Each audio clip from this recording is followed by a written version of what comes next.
Well, welcome everyone. Grateful to have you here in the governor's office this afternoon. My name's Paul Edwards. I'm Deputy Chief of Staff for Governor Gary Herbert. And over the past few days, many good questions have been raised about the estimated costs associated with the new prison. The purpose of today's press event is to clarify how estimates were made during the appropriations process and how the costs are now being managed since construction is now underway. As we do so, we think it's important to keep in context these very important but rather technocratic issues of projecting future costs, anchoring costs, and managing costs for a massive public works project that it spans several years. Through unprecedented partnership between our legislature and our administration, we are not just rebuilding our prison, we are rebuilding how we do corrections, and in the process, we are rebuilding lives. Utah is investing into programs that are reducing and will further reduce the incidence of crime in our state, as well as the number of people who, following incarceration, return to crime. The priceless benefit to individuals and to families in our communities can't be fully captured in cost estimates. And in the process of rebuilding lives, by moving the prison from the point of the mountain to the northwest quadrant of Salt Lake City, the state is creating the conditions for unprecedented economic growth.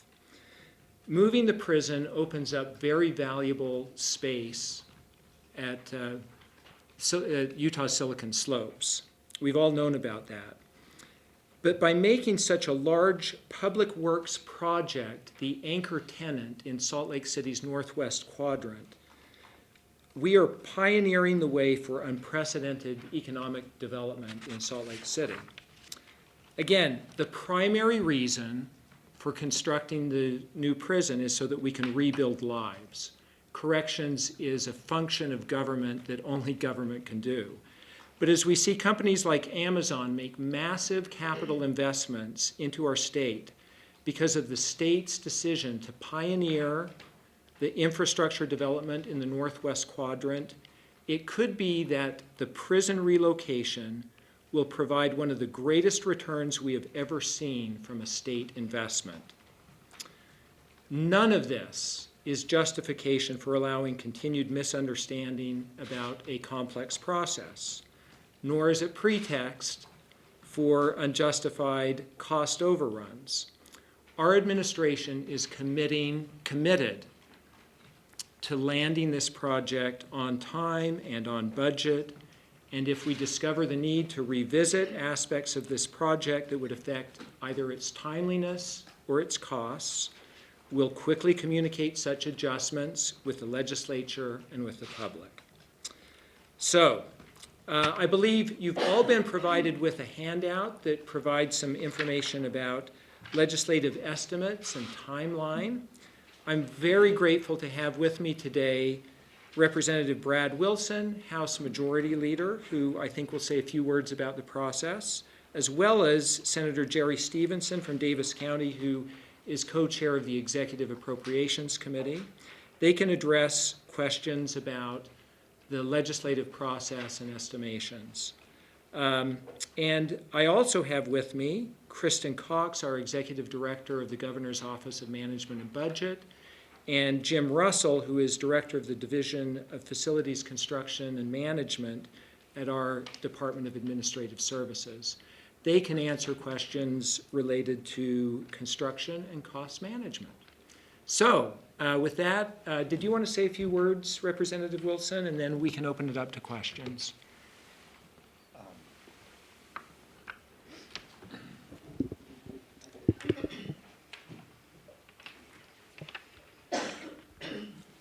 And I will call last question at 1:30.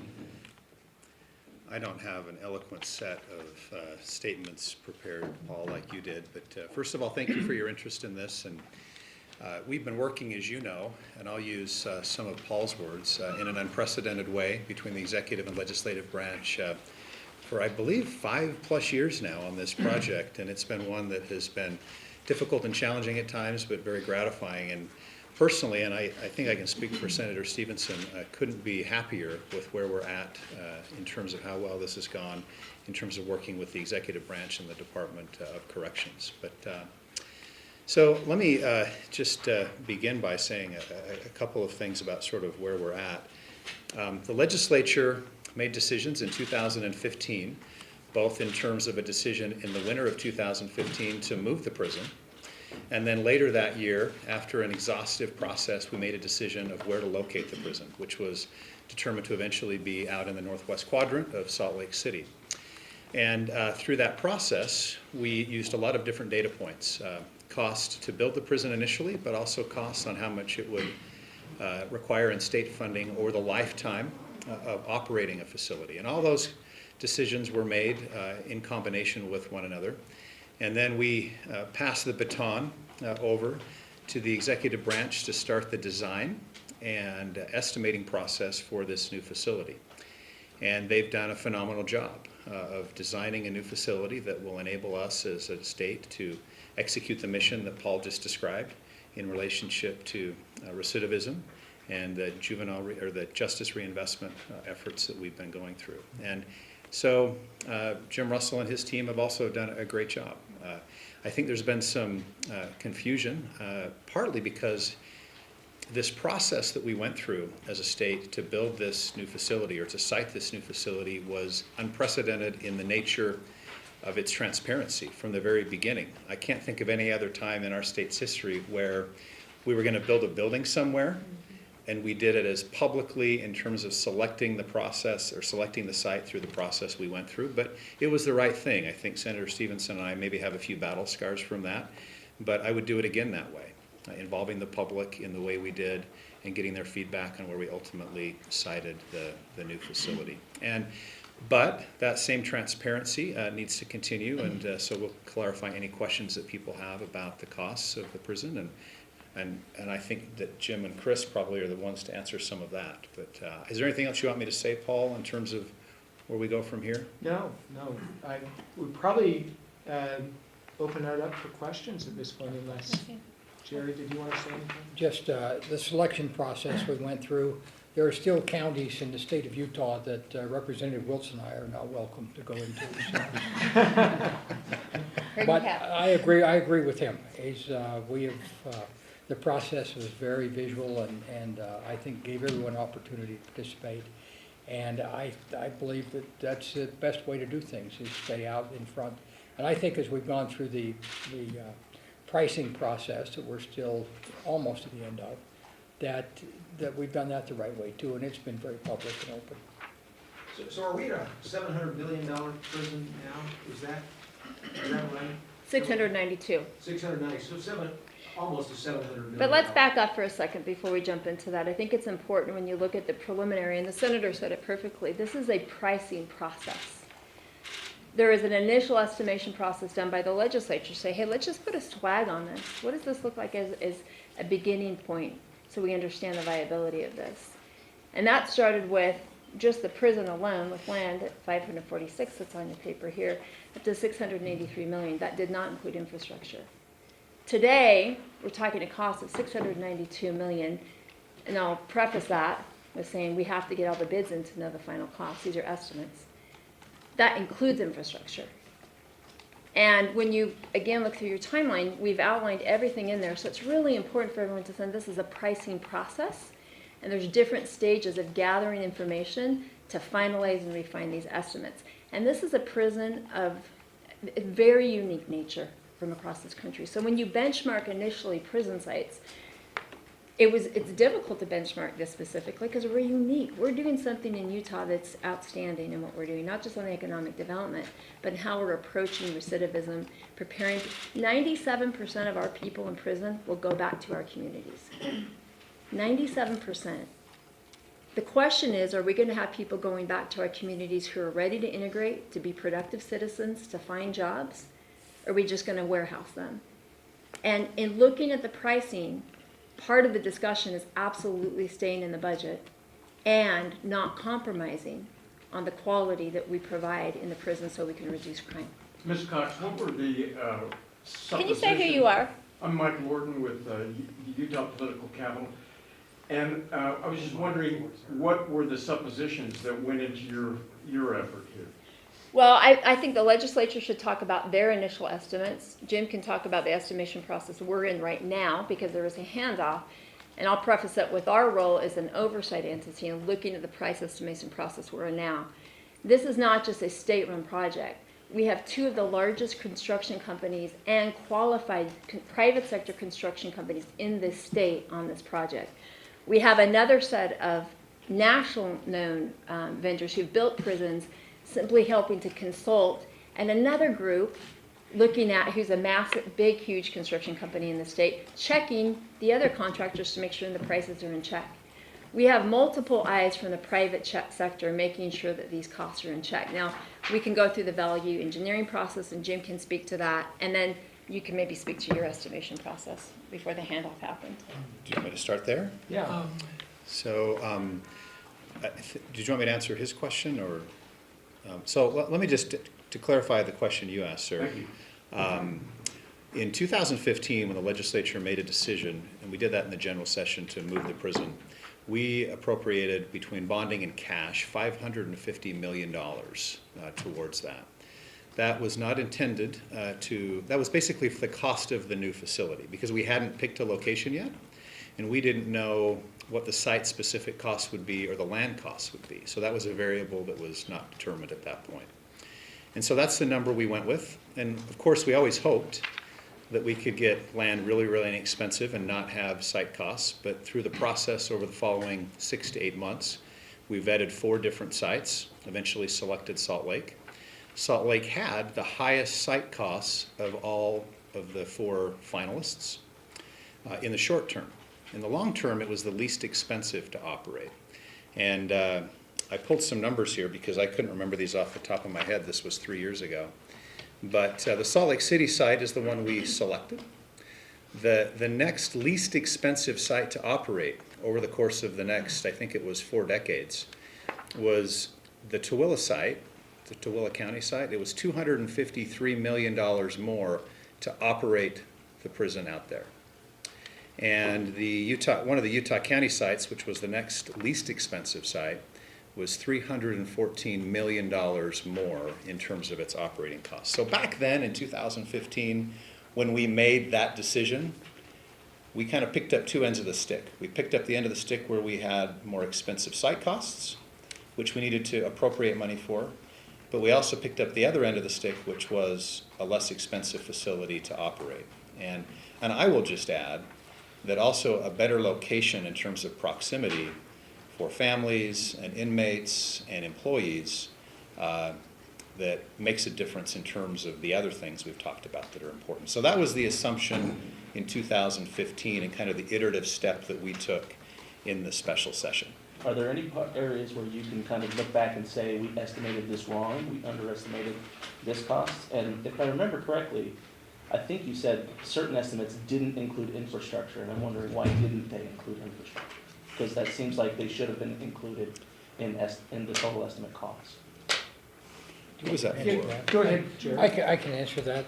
The reason that we didn't include the infrastructure costs is because every site had such diverse costs to get to the sewer and the water and all the things that had to take place there.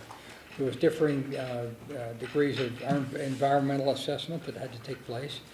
But that's why we did not include that. We had made the decision to go or to build a prison, to relocate, and we looked at it as a step process, and that's the next step seemed to be to get infrastructure to the site.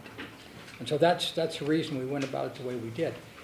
Remember, on the very front end of this, we were working with some consultants that were helping us find a site, and they were helping us determine numbers that we would save in the long run, and or on savings that we'd have in the long run of where operations would be. And we came up with there were some big numbers thrown out there, and we just felt like they probably weren't right for us. They were compared to prisons that were being built around the country, and that's why we landed on the numbers that we landed on. But we certainly, it was a very thoughtful process that we went through to get where we got to on this, and to be at that $550 million number without infrastructure. So You sort of approach this, but your timeline doesn't include those really early estimates, which apparently was 860 million. This timeline doesn't talk about that. Can you talk about that early 860 million estimate, why it was cut down, or why you don't have that on this timeline? 860 or 820. So, There's the You'd like me to 820 from address theirs, that? and you do the 860 Yeah. from the value engineering. so Senator Stevenson said the buildings were funded first, and then the infrastructure and that came into play as the site was selected. At that time of site selection, our estimate for DFCM estimate based on benchmarks locally was $735 million, and then we had estimates as high as $860 million based on national benchmarks from our consultants. The problem is that, and the reason that we used local benchmarks is that this prison is unique. You will not find another one like this in the country and probably in the world where we have this number of inmates together, both male and female, with all classifications. There's efficiency in that we gain, but it's complexity also. So there's not an equal benchmark out there, and that's why estimates have been all a little bit subjective and a Well, little bit all ranges, over there've the been place. ranges of estimates Yeah. until we refine and refine and refine. Mr. Russell, what is your title? I'm sorry. I'm the director of the Division of Facilities Construction and Management. So I have a question about rising labor costs, because as you all know, and you're a developer, you understand this, that we're dealing with a labor shortage, we're dealing with rising construction costs. So you have $692 million as your estimate for 2018 and beyond. DFCM has said that it could come back in 2019 and ask for more money. Are you anticipating that this price is going to go up? Who are you asking that Yeah. question to? To all of you. Okay, Anyone, I'm jump just hearing in. a general voice. You guys can go and then I'll talk. So, yeah, we're not doing the estimating, so we have Yeah. opinions, but, Well, let me give you an example of our last corrections project, the Central Utah Correctional Facility West 1 expansion, recently completed.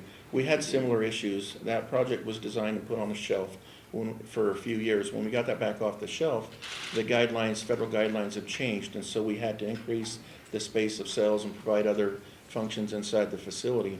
So as we went through that project, it was the same process that we always have, where prices go up, and then we push them down and prices go up. It's kind of a roller coaster that, because of the visibility on this project, you're all riding with us.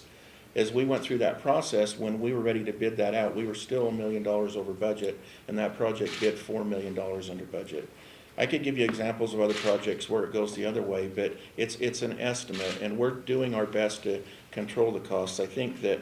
Say that again, Jim. Just, it was, It's- what happened with that project? It was, We hit a sweet a spot in building for, and it came in how and much it came in under? $4 million under on a $35 million project. So, as it was mentioned, the cost of escalation due to labor on that. While we've been trying to take the needs of corrections and put that to this $650 million budget, we've had that force against us in the opposite direction. And during the process in 2015, we experienced 12% escalation due to that. In 2016, 9%. In 2015, we experienced another 5%. So I think what is lost in all of these numbers is that we have done a phenomenal job of pushing down the costs and controlling them and getting to that number of 692, which is under all of our estimates. But that again, we've with had. rising labor and construction costs, will the cost go up? So here's what we don't know. Oh, dang, sorry. No, I'm gonna There's break several- all there- yours. there Are there multiple, many? I'm yeah. not touching anything. I just moved back here. So, we have about 13 bids that will go out. We have 2 small ones that have gone out already. Those 2 have come in under bid. They're small. These are estimates, and we don't know what the actual full price will be until the market tells us. When it goes out and people bid on it and return the bid. Like we said, right now, 2 of our bids have gone out. They've been under cost, which has been great. The other issue is, part of this, yes, an average of 8.6% cost in labor. But we could have a recession in 3 years and the labor costs will go down. There's so many variables that you can't predict in these projects. The question we have is how well are we value engineering, watching what we can control. We can't control the market. What we can control is how well we manage our project, and that's our focus. Jim, what else do you want to add to that? I think that addresses it really well. We're doing everything that we can to control the risks that we have in rising costs. And we've put a lot of effort in that. We've managed that very well so far, and we're going to put our best efforts into controlling that cost. And we've got a great team. We've got, as Kristen mentioned, we have a lot of very capable people on our side of the table working for us to do just that. And we're certainly going to try to do it. We have a good track record of hitting our budgets. Most of our projects come in right under budget. We have some that go over, we have some that come under, but most of them hit right at or just below budget. And so who knows what that will be. If we knew exactly what that is, we'd make an ask right now. We want to get some of our bids out. We want, as Kristen mentioned, we've had bid packages come under substantially. We want to get some of our large bid packages that will come out in this summer and fall. We want to get them procured because they're substantial corrections facilities that will be bid, and we want to see where the cost is, and then that will tell us the truth and help us to know where we're at moving forward, and we'll be able to shore up our estimates. And Okay. then, So how Last does question. how does the appropriations then work on this? What are you doing with appropriations this year, if anything, related to the prison costs and going forward? In terms of an ask, we're not making any ask for new appropriations. We have some project reserve funds from savings from projects that we want to maintain and hold as a buffer for cost escalation, but we're not asking for any new money. That is something that could happen, however, yes? New appropriations? Sure. Not this year. But 2019, at least your own projections here show that Sure. there is a chance that more appropriations are going to be asked. So in other Yes. words, you guys, Majority Leader Wilson and Senator Stevenson, you may be asked to find more money for the prison. Very positive. We're going to try not. It's possible. I would just say this. If we had anticipated inflation at the level that Jim just described, 12, 9, and 5, we would have not believed we could build this prison for $692. I mean, we're very impressed with the work that Jim and his team have done in relationship to the cost of the prison. And you know, you look at the incredible opportunities that this prison is going to unleash for Draper. Up in our caucus right now, we're talking about that. We see what's happened in the Northwest Quadrant, and billions of dollars, and I think we're looking at somewhere in the neighborhood of 30,000 jobs between the two areas. So it's a pretty exciting thing. But I understand the questions about cost, and of course as the appropriators, we have to be very concerned about that. But our level of confidence is very high in the executive branch to manage this. They've done a great job so far. I'm sorry, Okay. Paul, can someone speak to jail beds, or not jail beds, I'm sorry, prison beds, the number of beds that we expect to have, and if that's changed from the original? Our estimate last year in our budget book that was made public was between 3,600 and 4,000 beds, and we're at 3,600 beds. It was a range, and we're in the range. Okay, thank you, everyone.